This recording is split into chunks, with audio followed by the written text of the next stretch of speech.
اس دنیا میں آنے سے پہلے بھی ہم ایک زندگی گزار آئے ہیں اور بدقسمتی سے اس کا تصور بہت کم لوگوں کو حاصل ہے،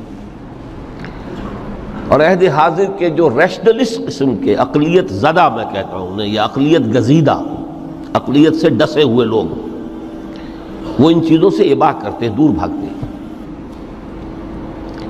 ہماری پہلی تخلیق ہوئی تھی عالم ارواح میں، الارواح جنود مجندہ، لشکروں کے لشکر تھے۔ آدم سے لے کر آخری انسان جو دنیا میں پیدا ہوگا قیامت تک، سب کی ارواح عالم ارواح میں پیدا کر دی گئی۔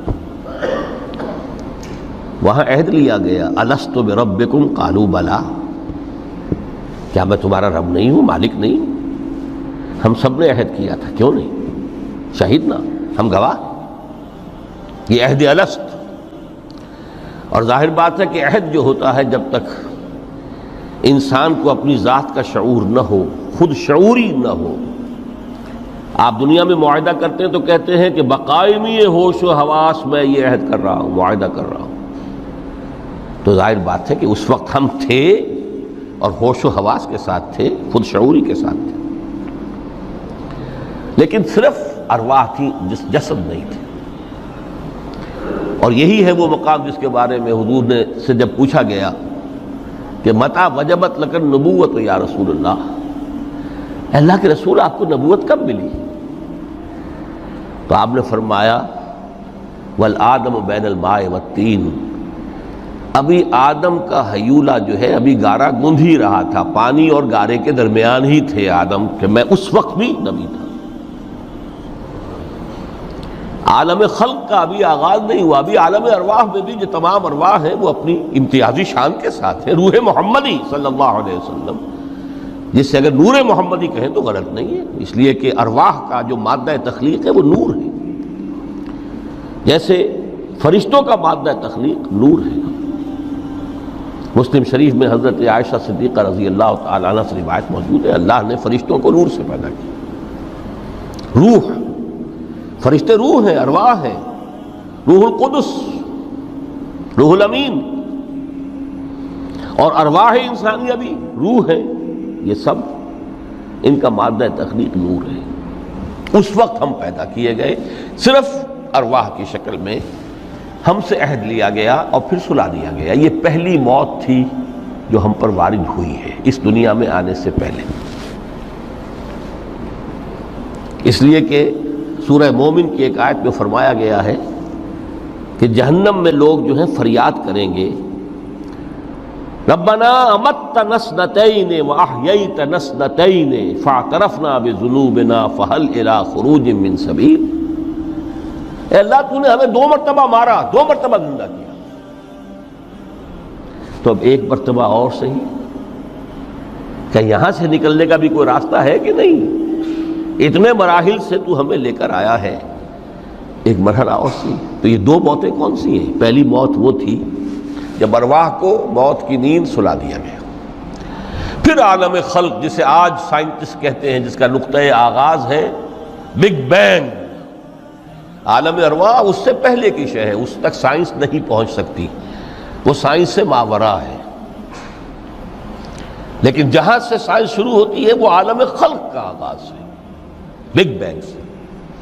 وہ پھر مختلف مراحل، تنزل کے مراحل بھی آئے، ارتقاء کا مرحلہ بھی آیا، تفصیل میں جانے کا موقع نہیں ہے۔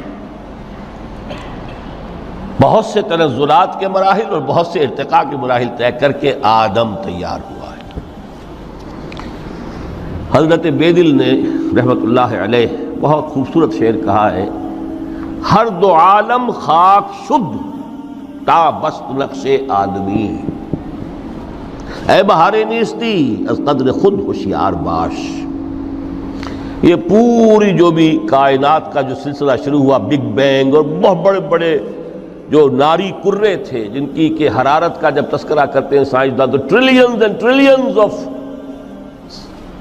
فارن ہائٹ، یہ ان کی اس وقت اس کی جو حرارت کا عالم تھا، لیکن پھر وہ ٹھنڈے ہوئے، کچھ اس میں سے کوئی، پھر خاک کی تہ جو ہے زمین کے اس کرے پر آئی، ہر 2 عالم خاک شد، یہاں سے اب آدم کا حیولہ تیار ہوا، تا بست نقش آدمی، اس کے بعد ارتقائی مراحل ہیں، اور پھر آدم کی وہ روح جو کولڈ سٹوریج میں تھی جب وہ لا کر پھونکی گئی ہے، جسد آدم جو ہے وہ مسجود نہیں تھا، مسجود تو تب بنا ہے جبکہ اس میں روح آدم وہ لا کر پھونک دی گئی۔ فَإِذَا سَوَّيْتُهُ وَنَفَخْتُ فِيهِ مِن رُوحِي فَقَعُوا لَهُ سَاجِدِينَ۔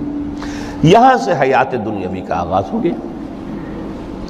پھر وہ سلسلہ تناسل ہے، آدم اور حوا کی نسل میں سے ہر بچہ 4 ماہ کے بعد جب اس کا ایک حیولہ رحم مادر میں تیار ہو جاتا ہے، حدیث ہے متفق علیہ عبداللہ ابن مسعود سے رضی اللہ تعالی عنہ، اور جس کے اندر آغاز میں وہ کہتے ہیں کہ حضور نے ہمیں یہ بتایا وَهُوَ الصادق المصدوق، دیکھنا تم کہیں شک میں نہ پڑ جانا، محمد کون ہے؟ الصادق المصدوق، جو سچے ہیں، جن کی سچائی کی اللہ گواہی دیتا ہے،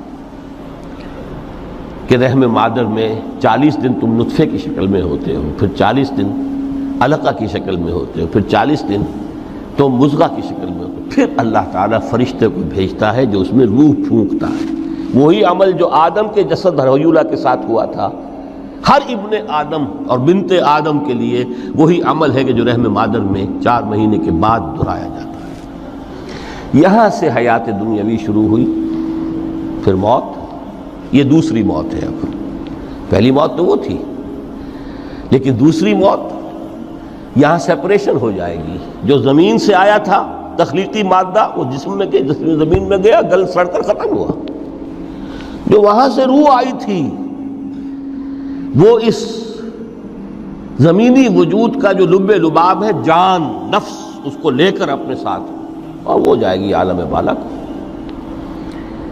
پھر یہ ایک وقفہ ہے، پھر بعث بعد الموت ہے۔ تو احیاء بھی 2 ہو گئے، ایک مرتبہ پہلی موت کے بعد زندہ کیا اس عالم میں، آنکھ کھلی اس عالم میں ہماری، یہ پہلا احیاء تھا۔ کیف تکفرون باللہ وکنتم امواتا فاحیاکم ثم یمیتکم ثم یحییکم ثم الیہ ترجعون۔ دوسرا احیاء وہ ہوگا قیامت کے دن، بعث بعد الموت، اور پھر اس کے بعد وہ زندگی ابدی زندگی ہے، ہمیشہ کی۔ یہ تصور سامنے رکھیے۔ تو یہ جو تھوڑا سا وقفہ، یہ تو زندگی بہت طویل ہے، تو اسے پیمانہ امروز و فردا سے نہ ناپ، جاویداں پیہم دماں، ہر دم جواں ہے زندگی۔ اس میں یہ وقفہ جو ہے، خلق الموت والحیات لیبلوکم ایکم احسن عملا، یہ اس جسد کے ساتھ اس روح کا اتصال، اور یہ 30 40 50 60 70 80 100 برس کی عمر، یہ ایک وقفہ ہے، یہ امتحانی وقفہ ہے، تمہیں جانچا جا رہا ہے، پرکھا جا رہا ہے۔ ایکم احسن عملا۔ اب اگر تو 2 چیزیں انسان پر واضح رہیں، اور نہ صرف واضح رہیں، مستحضر رہیں۔ واضح تو ہو جاتی ہے ایک چیز، پھر آدمی بھول جاتا ہے، تو کوئی فائدہ نہیں دیتا اس کے۔ مستحضر ایک یہ کہ اصل زندگی آخرت کی زندگی ہے، طویل ہے۔ بل توسرون الحیات الدنیا والآخرۃ خیر وابقیٰ، کلا بل تحبون العاجلہ وتذرون الآخرہ، تم اس عاجلہ کو پسند کرتے ہو، اس دنیا کی زندگی کو تم ترجیح دیتے ہو، جبکہ آخرت ہے جو باقی رہنے والی ہے، ابدی۔ اگر تو یہ معلوم ہو، جیسا کہ سورہ عنکبوت کی آیت کے حوالے سے میں نے آپ کو آیت سنائی کہ وما هذه الحیات الدنیا الا لہو ولعب وان الدار الاخرۃ لہی الحیوان لو کانوا یعلمون، اصل زندگی جو ہے وہ آخرت کی زندگی ہے، کاش کہ انہیں معلوم ہوتا۔ ایک حقیقت تو یہ معلوم ہو اور مستحضر رہے کہ اصل زندگی آخرت کی زندگی ہے، اور دوسری حقیقت یہ کہ یہ دنیا کی زندگی ایک امتحانی وقفہ ہے۔ دین کی بات پھیلانا صدقہ جاریہ ہے، ثواب کی نیت سے ویڈیو کو شیئر ضرور کیجیے۔ جزاک اللہ۔